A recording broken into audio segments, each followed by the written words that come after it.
एक बात कही हजरत ने, मैं अर्ज कर देता हूँ। मुहद्दिस इब्न जौज़ी रहमतुल्लाह अलैह एक बुजुर्ग के बारे में फरमाते हैं, वो कहते हैं कि घर में कोई काम कराना था, काम होते हैं ना छोटे मोटे घर में, तो फरमाते हैं मैं मजदूर लेने गया बगदाद में। चौकों पे मजदूर सारी उम्र का मजदूर ही है ना बेचारा। अमीर तो अमीरतर होता जा रहा है और गरीब गरीबतर हो रहा है। हमारे तो पीर भी लोगों को कह रहे हैं फकीर हो जाओ, खुद अमीर होते जाते हैं, खुद रोज बरोज अमीर हो रहे हैं, दुनिया को कह रहे हैं फकीर हो जाओ। तुम भी तो थोड़ा फकर इख्तियार करो ना भाई, जो दर्स दे रहे हो। इल्ला माशाअल्लाह, सबकी बात नहीं करता। फरमाते हैं कि मैं ना मजदूर लेने गया, बगदाद के चौक में मजदूर बैठे होते थे, तो मेरी उन मजदूरों में से ना एक नौजवान बच्चे पे नजर पड़ी। बड़ा कमजोर सा वजूद था, लेकिन चेहरे पर इबादत का निशान था। माथा बताता था कि नमाज का बड़ा ख्याल रखता है। मैं उसके करीब गया।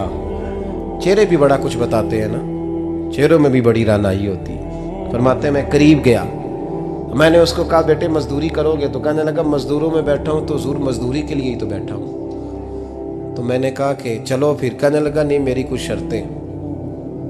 मैंने कहा बताओ? कहने लगा पहली शर्त यह है कि लोग 4 दिनार दिहाड़ी लेते हैं, मैं 3 दिनार लूँगा। मैंने कहा यार भाई तो बड़ी बेहतरीन है, बाकी भी इस तरह की रख ले। उसने कहा हुजूर दूसरी शर्त यह है कि मैं आपकी मुकम्मल बात मानूंगा, लेकिन जब अजान हो जाएगी फिर आपकी नहीं सुनूंगा। तीसरी बात उसने ये की कि हुजूर मैं आपके घर में काम करूंगा पर आपके किसी सवाल का जवाब नहीं दूंगा। कहते मैंने कहा यार तू बड़ा अजीब है, शर्तें तो मालिकों की होती हैं।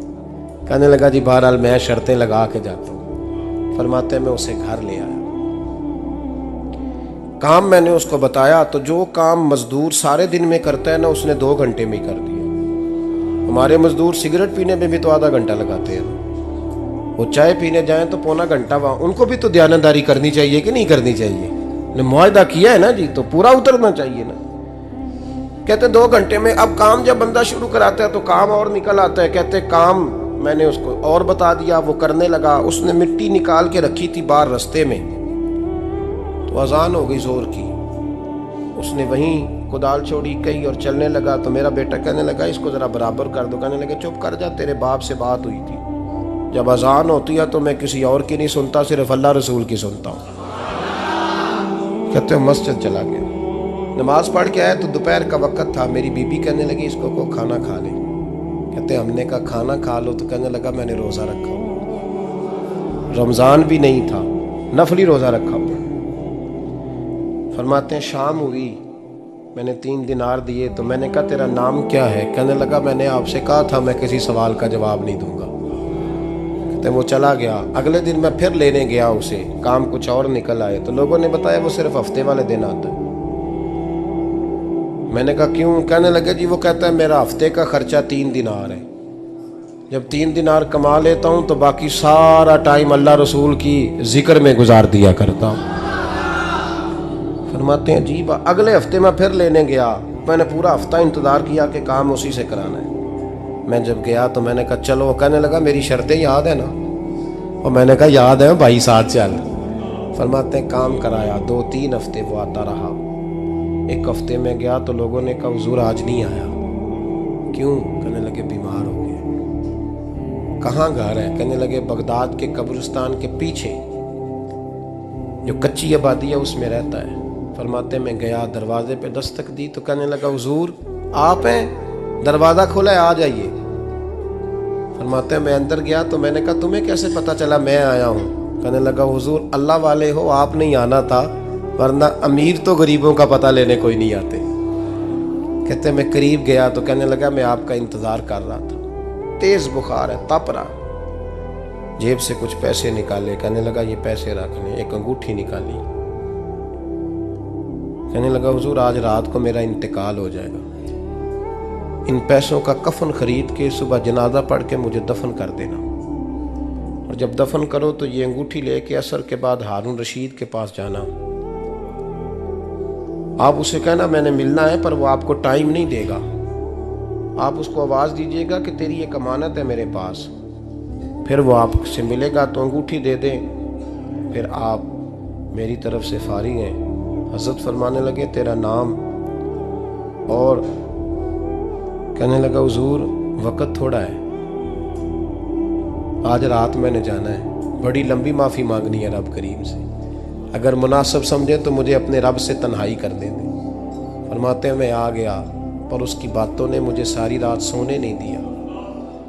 फरमाते हैं सुबह बड़ी मुश्किल से सूरज निकला, मैं गया, दरवाजे पे हाथ रखा तो दरवाज़ा खुला हुआ था।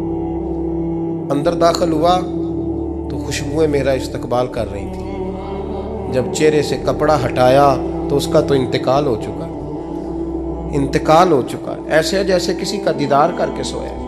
कहते मैं तो 2 आदमी ले गया था जनाजे पे, पर पता नहीं दुनिया किधर किधर से आई, कहां कहां से। अखां जदों मीटियां जमाना मैनू रोवेगा, अपना ते अपना बेगाना मैनू रोवेगा।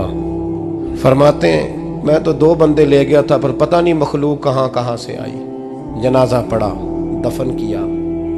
हारून रशीद के पास में असर के बाद गया, मैंने बुलाना चाहा पर बादशाह था, मेरी तरफ देखा ही नहीं। मैंने उसको कहा तेरी एक अमानत मेरे पास है। फरमाते हैं वो मुझे कोने पे ले गया, क्या बात है, कमरे में बुलाया, मैंने अंगूठी दी। हारून रशीद तो चीखे मारने लगा, कहने लगा अंगूठी वाला कहाँ है? मैंने कहा वो तो इंतकाल कर गया। कहने लगा मुझे कब्र पे ले चल। कहते मैं कब्र पे लाया तो वो लेट गया, तड़प के रोने लगा। मैंने कहा मेरा कलेजा फट जाएगा, ना उसने कुछ बताया ना तूने बताया, ये कौन था? तो हारून रशीद कहने लगा ये मेरा बेटा था। मैंने कहा तेरा बेटा और मजदूर? कहने लगा हुजूर ये हजरत दाऊद ताई के पास बैठा करता था, उनका मुरीद था, मुझे रोज कहता था अब्बा तूने बड़ी दुनिया इकट्ठी कर ली है, मरते वक्त तुझसे टांगे समेटी नहीं जाएंगी, इतना हिसाब नहीं तू दे सकेगा। मैं इसको समझा देता, इसकी अम्मा समझा देती। ये रोज हमें कहता छोड़ दो, आ जाओ अल्लाह रसूल की बारगाह में झुक जाएं, हम समझ। एक दिन ये चला गया, कहने लगा फिर तुम्हारा रास्ता और है और मेरा रास्ता और है। ये सोने की अंगूठी गलती से इसके पास रह गई, गलती से हीरे की अंगूठी चली गई। कहने लगा देखो मेरे बेटे ने आज वो भी वापस कर दी है। फिर तड़प के कहने लगा हारून रशीद था तो ये मेरा बेटा, पर मेरा मुर्शद निकला, मेरा पीर निकला। भाई जिंदगी तो बड़ी थोड़ी है ना। बाबा साहब ने कहा था उठ फरीदा सुत्या, और दाढ़ी आ गया ही पूर, अग्गा नेड़े आ गया, पिछा रह गया ही दूर। उठ फरीदा सुत्या खलकत वेखन जा, मते कोई मिल जाई बख्शिया ते तू ही बख्शिया जा। उठ फरीदा सुत्या झाड़ू दे मसीत, तू सुते रब जागदा, तेरी डाडे नाल परीत। मेरा रब हमें भी अपनी बारगाह में कबूल फरमाए।